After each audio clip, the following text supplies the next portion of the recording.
하나님의 교회는 좋은 곳입니다. 은혜와 진리의 말씀이 있고 축복과 생명이 넘치는 곳, 기쁨도 슬픔도 함께할 사람들이 바로 이곳에 있습니다.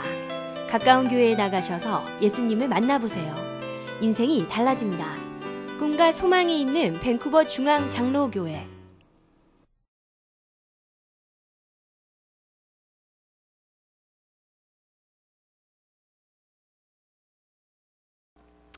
오늘 이 본문 말씀 1절과 2절을 우리 한번 함께 합독해 보십니다. 고린도전서 15장 1절 2절 본문 말씀 내용이지요. 같이 한번 합독하십니다. 시작. 형제들아, 내가 너희에게 전한 복음을 너희에게 알게 하노니 이는 너희가 받은 것이요 또 그 가운데 선 것이라. 너희가 만일 내가 전한 그 말을 굳게 지키고 헛되이 믿지 아니하였으면 그로 말미암아 구원을 받으리라. 바울 사도께서 고린도에 있는 성도들에게 복음을 전했다 하는 내용을 말씀하고 있습니다. 그 성도들이 복음의 말씀을 굳게 지키고 헛되이 믿지 않으면은 너희가 구원을 받으리라 라고 말씀하고 있죠. 여기는 구원을 받으리라 하고 미래형을 사용하고 있는데, 여러분 영어가 있는 분, 여기 생명의삼 있는 분이 그 밑에 이렇게 보시면은 You are saved, 그렇게 과거형을 사용하고 있습니다. 이 원어도 이 과거형입니다. 그래서 바울 사도가 사실 하시는 말씀은 너희가 복음을 받고 그리고 그걸 믿고 굳게 지키면 이미 구원을 받은 사람이다, 이렇게 얘기하고 있습니다. 바울이 전한 이 복음을 진실되게 믿고 그 말씀대로 살면 이미 구원을 받은 사람이다, 이렇게 하는데 이 복음이 무엇인가? 바울 사도께서 그 밑으로 좀 설명을 합니다. 복음이 무엇인가? 우리 같이 15장 3절 합독하십니다. 시작. 내가 먼저 너희에게 전하였노니 이는 성경대로 그리스도께서 우리 죄를 위하여 죽으시고, 성경대로 그리스도께서 우리 죄를 위하여 죽으시고, 이 복음 첫째로는 예수님께서 우리의 죄를 위하여 죽으셨다. 이것이 복음이라는 말씀이에요. 복음의 첫 단계는 예수 그리스도께서 우리의 죄를 위하여 죽으셨다 하는 사실입니다. 여러분, 이것이 믿기가 혹시 어려운지 모르겠습니다. 그렇게 믿기 어려운 것 아닙니다. 죄를 한 번도 지어보지 아니하셨으면 좀 믿기 힘들 수도 있죠. 그런 분들 없으리라고 생각합니다. 그럼 그 죄는 누가 해결해 줄 것 같습니까? 막연히 그냥 해결될 것 같습니까? 아니면 해결 안 해도 괜찮을 것 같습니까? 성경은 해결 안 하면은 큰 문제가 있다고, 요만한 죄라도 다 해결해야 된다, 그런 말씀이 있습니다. 여러분, 이 복음의 첫 번째 내용이 무엇인가? 우리가 해결하지 못하는 이 모든 죄, 주님께서 십자가에서 죽으심으로 해결하셨다. 이것이 바로 복음의 첫 번째 내용이지요. 그 다음에 예수 그리스도께서도 사실 이런 이야기를 간혹 하셨습니다. 마태복음 20장 28절 우리 같이 한번 읽습니다. 같이 읽습니다. 시작. 인자가 온 것은 섬김을 받으려 함이 아니라 도리어 섬기려 하고 자기 목숨을 많은 사람의 대속물로 주려 함이로다. 대신 죽으러 오셨다라고 말씀합니다. 예수님은 당신 스스로의 죄 때문에 죽으신 것이 아니라 많은 사람들을 위해서 대신해서 목숨을 내놓기 위해서 오셨다라고 말씀하시죠. 예수님 이런 말씀도 하셨습니다. 같이 한번 읽습니다. 시작. 또 잔을 가지사 감사 기도하시고 그들에게 주시며 이르시되 너희가 다 이것을 마시라. 이것은 죄 사함을 얻게 하려고 많은 사람을 위하여 흘리는 바 나의 피 곧 언약의 피니라. 내 피다. 내 피는 내가 앞으로 십자가에서 흘릴 텐데 그 피를 왜 흘리는가? 많은 사람의 죄 사함을 주기 위해서 내가 이 피를 흘린다라고 말씀하고 있습니다. 여러분, 주님은 인간의 죄를 위하여서 십자가에서 피 흘려 죽으셨습니다. 이것이 얼마나 감격스러운 말씀입니까? 하나님의 아들이 나의 죄를 용서하기 위하여서 십자가에서 피 흘려 죽으셨다. 얼마나 감격적인 얘기예요. 왜 안 믿으려고 하시냐 하는 것이에요. 안 믿기세요? 혹시나 안 믿으려고 노력하는지 아닌지는 모르겠어요. 여러분, 주님께서 내 죄를 위하여서 십자가에서 피 흘리셨다는데 그냥 받아들이세요. 아, 그렇구나. 성경에서 내 죄를 위해서 십자가에서 흘리셨구나. 받아들이시기를 바랍니다. 그것이 믿음이고 그것이 은혜이지요. 복음의 첫 단계입니다. 복음의 두 번째 내용은 이렇게 바울 사도께서 말씀합니다. 같이 읽습니다. 시작. 장사 지낸 바 되셨다가 성경대로 사흘 만에 다시 살아나셔서 예수님께서 장사 되셨다는 것입니다. 죽은 사람이 장사되었다는 사실, 이처럼 믿기 쉬운 것이 어디 있습니까? 결코 어려운 것이 아닙니다. 예수님께서 십자가에 죽으셨다가 장사되셨습니다. 장사되셨어요. 그럼 장사 안 되셨으면 어디 가셨겠어요? 성경 봐도 예수님 장사되셨다고 기록하고 있습니다. 요한복음 19장 40, 41절이죠. 같이 읽습니다. 시작. 이에 예수의 시체를 가져다가 유대인의 장례 법대로 그 향품과 함께 세마포로 싸더라. 예수께서 십자가에 못 박히신 곳에 동산이 있고 동산 안에 아직 사람을 장사한 일이 없는 새 무덤이 있는지라. 예수님께서 이렇게 십자가에서 못 박힌 후에 장사되셨습니다. 아리마대 사람 요셉이 예수님의 시신을 빌라도에게서 인계받아서 니고데모와 함께 장사 지내 드렸습니다. 복음의 두 번째 단계예요. 예수님께서 십자가에 못 박혀 죽으셨다. 그리고 죽으시고 어디 공중에 붕붕 날아다니는 것이 아니라 무덤 속에 들어가셨다. 이겁니다. 이거 믿기는 그렇구나 하고 받아들이면 돼요. 복음의 세 번째 내용입니다. 같이 읽습니다. 다시 시작. 장사 지낸 바 되셨다가 성경대로 사흘 만에 다시 살아나사. 성경대로 다시 살아났다. 예수님께서 부활하셨다. 이것이 복음의 세 번째 단계입니다. 예수님께서 장사 지낸 바 되셨다가 사흘 만에 다시 살아나셨다는 겁니다. 이거 받아들이기가 힘들 이유가 있습니까? 예수님께서 나를 위하여 십자가에서 죽으셨다는 것, 이거 믿겨지는데, 죽으시면 장사돼야지, 죽으셔서 장사되셨다는 거 믿겨지는데, 그런데 장사된 지 3일 만에 다시 살아나셨다. 여러분 받아들이시기를 바랍니다. 그것이 믿음입니다. 여러분들에게 그 믿음이 없으면 믿음이 생기기를 주님 이름으로 축복합니다. 바울은 예수님께서 우리의 죄를 위해서 죽으시고 장사된 바 되셨다는 내용을 본문에서 더 이상 언급하지 않습니다. 그런데 부활 사건은 다시 언급하고 그것을 자세하게 설명을 합니다.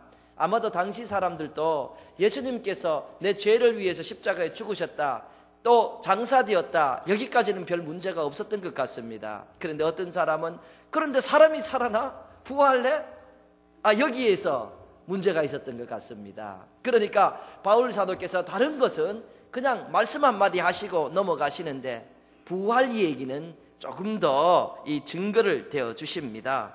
예수님께서 부활하셨다. 주님께서 부활하셨다. 안 믿기는가? 본 사람이 있다. 본 사람이 있는데 왜 못 믿느냐? 이렇게 얘기하는 것이죠. 바울 사도는 본 사람을 제시합니다. 이것보다도 더 확실한 방법이 어디 있겠는가 하고, 이런 사람이 보았다, 부활하신 예수님을 만났다 이야기하는 것이죠. 우리 바울 사도께서 어떤 사람들을 이야기하는지 본문 내용 계속해서 읽으십니다. 시작. 게바에게 보이시고 제자에게와 그 후에 500여 형제에게 일시에 보이셨나니 그 중에 지금까지 대다수는 살아있고 어떤 사람은 잠들었으며 그 후에 야고보에게 보이셨으며 그 후에 모든 사도에게와 맨 나중에 만삭되지 못하여 난 자 같은 내게도 보이셨느니라. 부활하신 주님이 게바에게 보이셨다는 겁니다. 게바는 베드로를 이야기합니다. 그 성격 급한 예수님의 수제자라는 그 게바, 그 베드로에게 예수님께서 부활하셔서 보이셨다. 그 다음에 12제자들을 이야기합니다. 가룟 유다를 제외한 모든 12제자들에게 예수님께서 보이셨다, 이렇게 얘기합니다. 그 다음에는 500여 형제에게 일시에 보이셨다.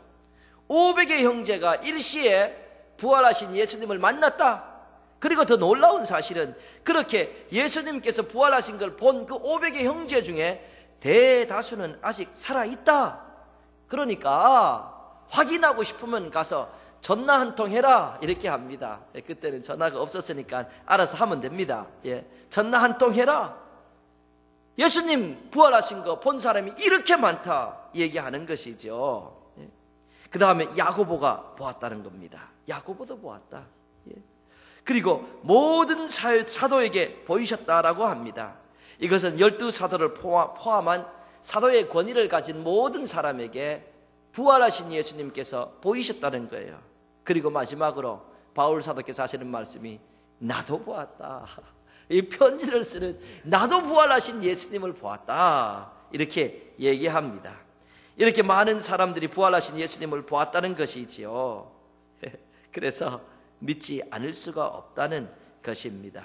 법정에서는 두세 사람만 증인으로 서게 되면은 확실한 증거가 됩니다. 그런데 이렇게 많은 사람들이 보았다 그러고 너희가 지금 확인도 할 수 있다고 그러는데 왜 안 믿냐, 이렇게 하는 것이지요. 여러분, 안 믿으려고 해도 안 믿기가 어려운 그런 내용이다 하는 것입니다. 여러분, 그거 아십니까? 예수님의 동생들도 처음에는 예수님을 믿지 않았습니다. 동생들이 예수님을 믿지 않았습니다. 그래서 요한복음 7장 5절에 이렇게 기록하고 있습니다. 같이 읽어보실까요? 시작. 이는 그 형제들까지도 예수를 믿지 아니함이로다. 형이 이상하다, 이렇게 한 거예요. 형이. 그리고 가끔씩 우리 형 미쳤다 이런 얘기예요. 형이 미쳤다는 거예요.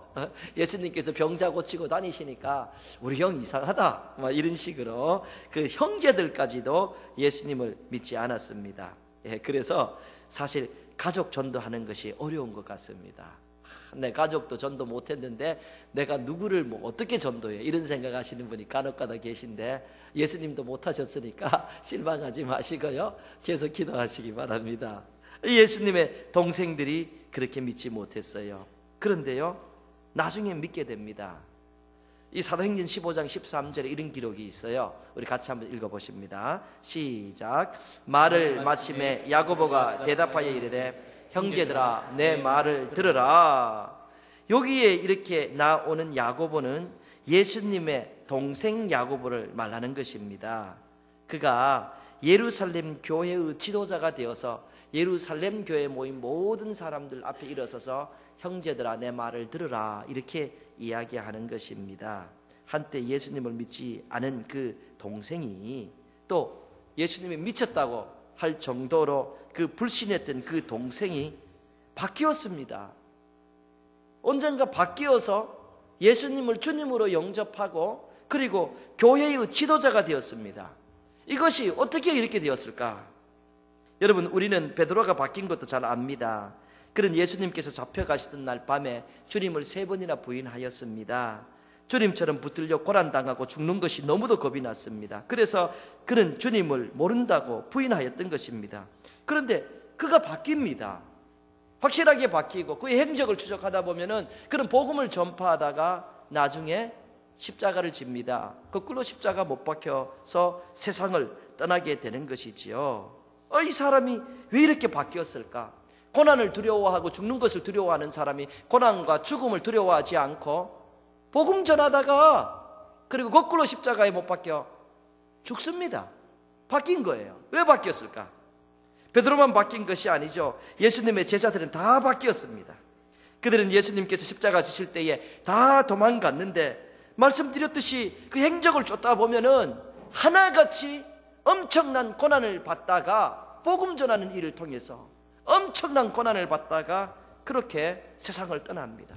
창에 찔려도 가고, 목매에 달려도 가고, 막 갖가지 이유로 다 이렇게 순교하고 잡혀가고 고통을 당합니다.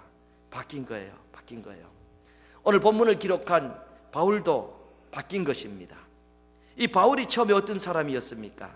그는 바리새인으로서 훌륭한 학자였으며 유대인의 지도자였습니다.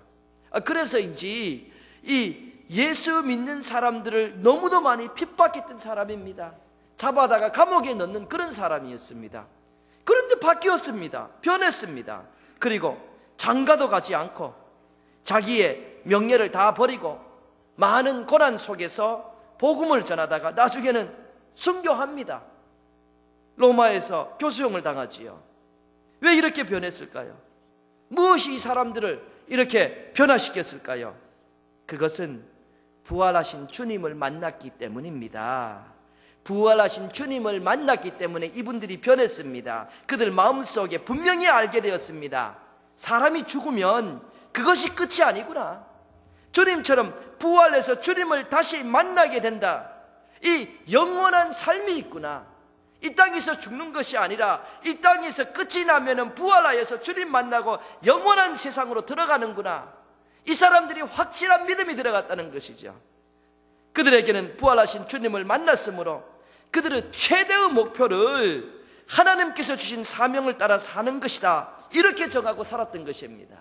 그들의 최대의 목표는 하나님을 다시 뵐 때에 충성된 일꾼으로 인정함을 받기 원했던 것입니다. 이것이 그들의 목표였습니다. 이렇게 확 바뀌었지요. 세계관이 바뀌었던 것이에요. 세상을 보는 눈이 바뀌었던 것입니다. 전에는 이 세상이 다라고 생각했던데 이제는 이것이 다가 아니구나 하고, 이게 세계관이 바뀌니까 가치관이 바뀌고, 가치관이 바뀌니까 행동이 바뀌고 마음의 담력이 생겼던 것이죠. 여러분, 사실 신약 성경에 나오는 사람들만 부활의 소망을 가지고 산 것이 아닙니다. 구약 성경에 나오는 그 위대한 사람들도 부활의 소망을 가지고 살았습니다. 아브라함에 대해서 우리는 너무도 많은 이야기를 나누고 들었는데요, 아브라함에 대해서 성경은 이렇게 기록하고 있습니다. 우리 같이 한번 읽어보십니다. 시작. 믿음으로 그가 이방의 땅에 있는 것 같이 약속의 땅에 거루하여 동일한 약속을 유업으로 받은 이삭 및 야곱과 더불어 장막에 거하였으니 이는 그가 하나님이 계획하시고 지으실 터가 있는 성을 바랐음이더라. 예, 아브라함은 이 세상에 살 때 장막에 거했다고 합니다. 한 곳에서 어리어리한 집을 짓고 이것이 내 집이다 하고 자기 터를 만든 것이 아니라 여기 살다가 또 텐트 거두어서 저기가 살고, 저기가 살다가 장막 거두어 저기가 살고 왔다 갔다 살았다는 거예요. 그 이유를 성경이 기록하고 있죠. 그 이유를 이는 10절 말씀이죠. 이는 그가 하나님이 계획하시고 지으실 터가 있는 성을 바랐음이라. 왜 그렇게 살았는가? 그는 하나님께서 그를 위하여 거룩한 성을 예비했다. 이 땅이 마치면은 거룩한 하나님의 나라가 있다는 것을 믿었다는 거예요. 그런데 그만 그렇게 산 것이 아니라 그의 아들, 그 유명한 이삭도 그 믿음을 가지고 살았고, 그 야곱도 그 믿음을 가지고 살았다. 천국에 대한 소망, 부활에 대한 소망을 가지고 살았다. 이렇게 성경이 기록하고 있습니다. 여러분, 우리는 모세에 대해서도 이 얘기를 많이 나누었습니다. 모세는 아주 유명한 사람이죠. 모세에 대해서 성경은 이렇게 기록하고 있습니다. 우리 같이 한번 읽어보십니다. 시작. 믿음으로 모세는 장성하여 바로의 공주의 아들이라 칭함을 받기를 거절하고 도리어 하나님의 백성과 함께 고난받기를 잠시 죄악의 낙을 누리는 것보다 더 좋아하고 그리스도를 위하여 받는 수모를 애굽의 모든 보화보다 더 큰 재물로 여겼으니 이는 상 주심을 바라봄이라. 모세는 애굽 공주의 아들입니다. 왕자로서 살 수 있었습니다.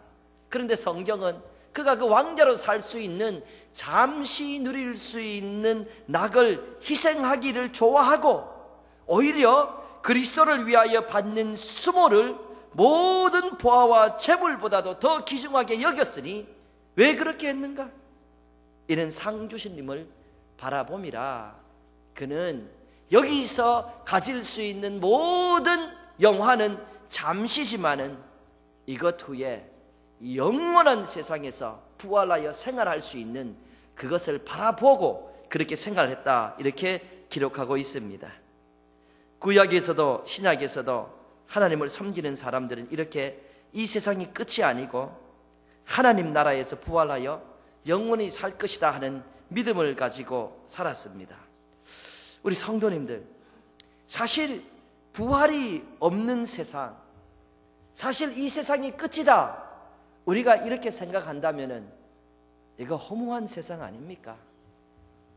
이 세상이 끝이다 이렇게 생각하면은 허무하다 뿐만 아니라 사실 이거 너무 불공평한 세상 아닙니까? 생각하면 이 세상에는 고생하며 사는 사람이 너무 많습니다.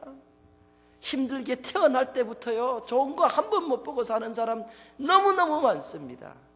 그런가 하면은 반대로 너무 많은 이 쾌락을 누리고 너무 많은 부귀영화를 누리는 사람이 얼마나 많습니까? 세상이 여기서 마지막이라면 사실 하나님이 불공평하시죠. 마지막이 여기라 그러면 이건 정말 억울한 세상 아닙니까? 그리고 우리가 한 일이 무슨 소용이 있어요?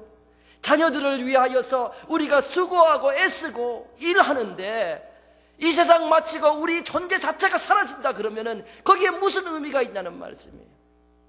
아침부터 저녁까지 정말 수고하고 애쓰는 분들이 있어요. 도대체 무엇을 위하여서? 이 세상 살아가는데 얼마나 큰 근심이 있습니까? 때로 밤잠을 못 자고 우리가 슬치는데 도대체 무엇을 위하여 우리가 근심하고 걱정하고 그렇게 사냐는 거예요. 이 세상이 마지막이라면 이게 얼마나 허무하고 이게 얼마나 안타까운 세상입니까? 여러분, 세상에서 많은 것을 누려본 솔로몬도 그런 얘기합니다. 전도서 1장 2절에서 3절입니다.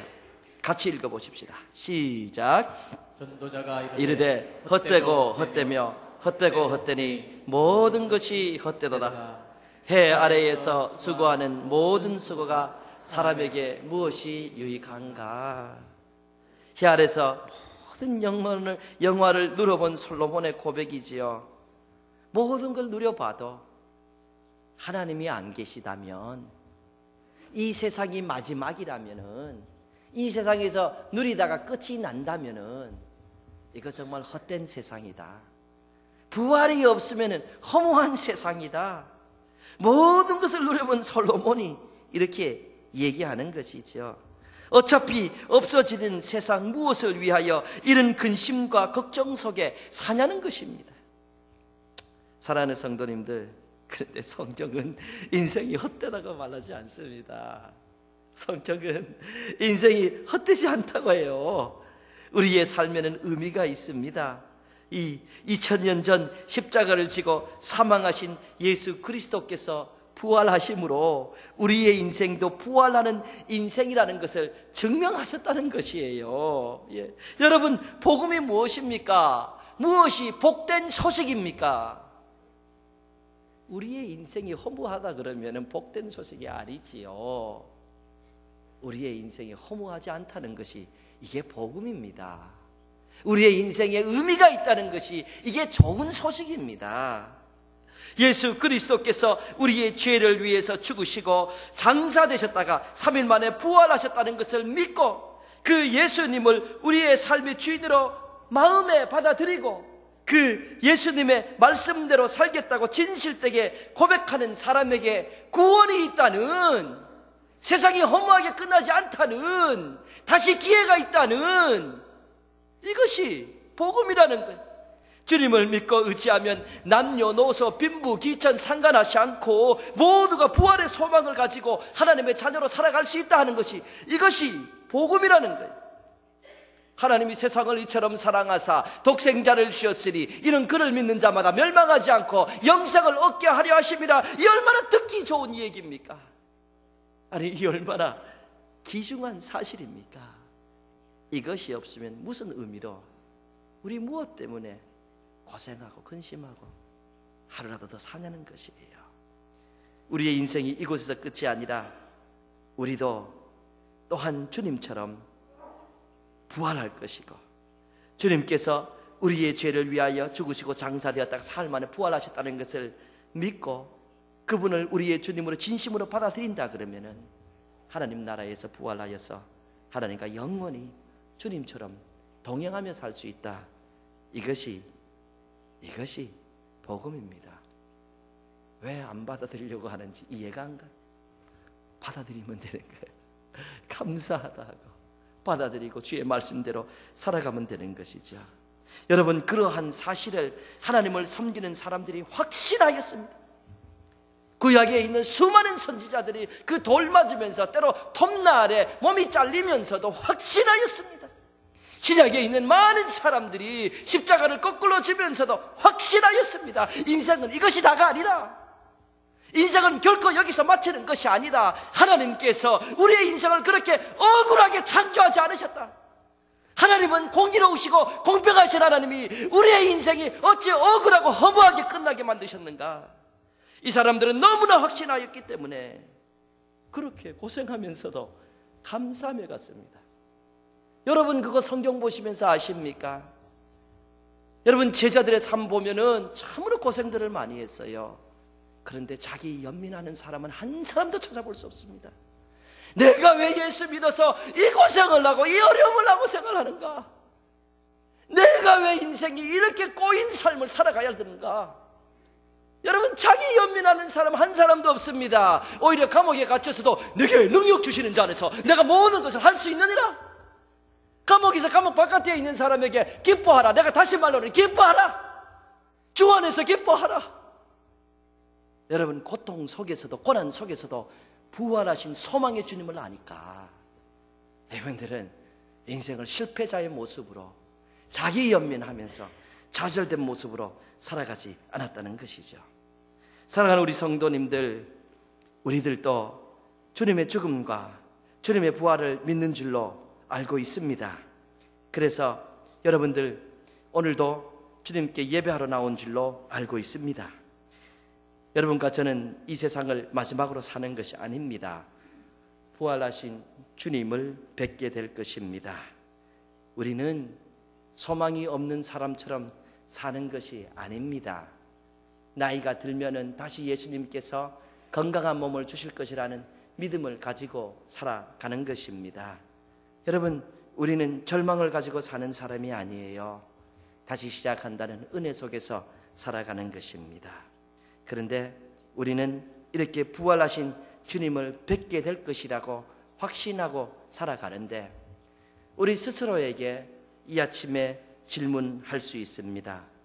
내가 주님을 분명히 다시 뵐 텐데 내가 어떤 모습으로 주님을 뵐까? 주님 뵐 때에, 부활하신 주님을 만날 때에 나의 모습은 어떤 만남이고 우리의 만남은 어떤 만남이 될까? 여러분, 우리 상상해 볼 수 있지 않겠습니까? 사실 주님 뵐 때에 주여 나 평생 고생만 하다가 평생 원망만 하다가 세상 불평만 하다가 이렇게 왔습니다 하고 영혼이 찌들린 사람으로, 마음에 쓴뿌리로 가득한 사람으로 그렇게 해서 너 왜 그렇게 안타깝게 살다 왔냐? 이 소리 듣고 싶으신가? 아니면은 주님 뵐 때에 참 멋진 모습으로 뵙고 멋있는 이 재회의 만남을 그릴 것인가?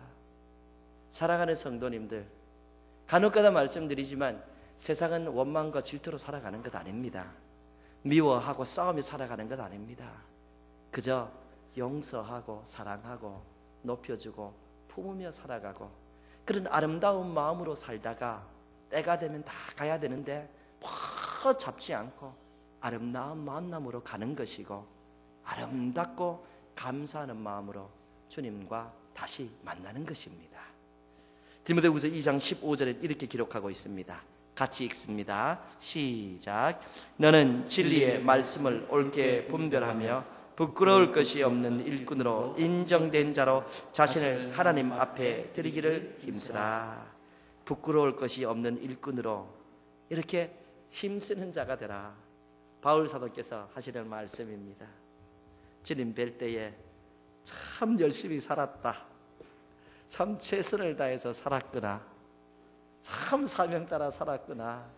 여러분, 우리 적어도 부끄러울 것이 없는 일꾼으로 주님 뵙게 되기를 바랍니다. 제가 기초 양육반에서 가끔씩 나누는 이야기 하나 하고 말씀 마칩니다. 예, 저희 형이, 바로 위에 있는 형이 집을 나간 적이 있습니다. 고등학교를 마치고 얼마 안 있다가 집에 편지 하나 써놓고 집 나갔습니다. 제 어머님은 자식들에 대한 사랑이 극진하신 분이라서 너무 많이 우시는 거예요. 예. 그러니까 아마 그것이 오히려 더 부담으로 작용했던 것 같아요. 그 형 생각에 나도 내 혼자 힘으로 살아볼 수 있다. 남자니까 그런 생각을 했던 것 같습니다. 우리 어머니, 우리 아버지 안 도와주셔도 나 이제 고등학교 마쳤으니까 내 혼자 힘으로 살아보고 싶다. 그걸 스스로에게 증명하고 싶었던 것 같습니다. 그러니까 편지 하나 넣고 사라졌어요. 찾을 수 있습니까? 못 찾고 우리 집은 울음바다죠. 근데 2년 있다가 형이 연락을 했습니다.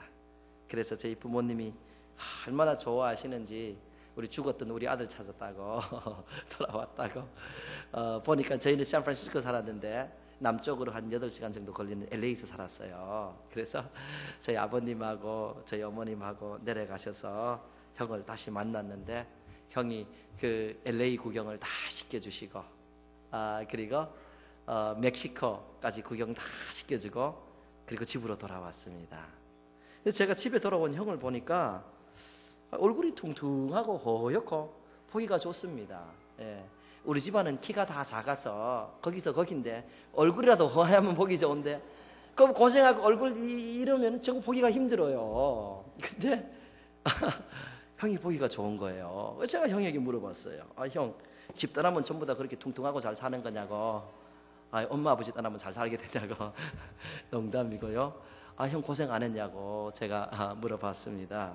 그러니까 참 고생 많이 했대요. 정말 열심히 살았대요. 네?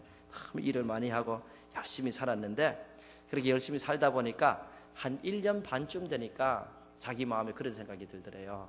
나도 우리 엄마 아버지 없이 살 수 있겠구나. 우리 부모님 도움 안 받아도 내 힘으로 내가 살 수 있겠구나. 그런 생각이 들더래요. 이제 그런 생각이 드니까 이제 우리 어머님 아버님에게로 돌아가야겠다. 그렇게 생각한 거예요. 예, 그리고 돌아가야겠다 하는 생각이 드니까 우리 어머님 아버님 만나면은 엄마 아버지가 내가 너무 고생한 것을 아시면은 얼마나 마음이 아프실까. 우리 엄마가 너무 우실 것 같다. 그런 생각이 들어서 그때부터 먹는 걸 잘 먹고 잠도 잘 자고 일도 좀 적당히 하고 6개월 동안 몸 관리하고 왔다는 거예요. 그래서 그 좋은 얼굴을 가지고 왔다는 것이죠. 예. 지금은요 큰 교회 장로님이십니다. 사업도 잘합니다. 하여튼 집을 한번 나가본 사람이 잘 사는 것 같으니까. 여러분 제가 이 말씀드리는 것은 그겁니다. 우리는 소망 없는 사람이 아니고 때되면 주님 다 뵐 사람이에요.